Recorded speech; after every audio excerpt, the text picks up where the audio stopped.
ప్రభు యేసుని నమ్ముకున్నా పాపంబు తొలుగునురన్నా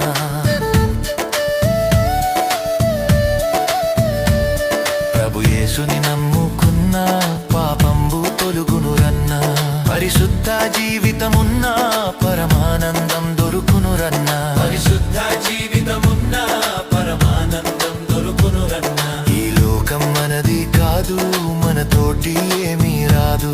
ఈ లోకం మనది కాదు మనతోటి ఏమీ రాదు ఇది అంతా గాలి మూట ఇది మనసున బట్టని మాట ఇది అంతా గాలి మూట ఇది మనసున బట్టని మాట ఈ లోకం మనది కాదు మనతోటి ఏమీ రాదు ఈ లోకం మనది కాదు మనతోటి ఏమీ రాదు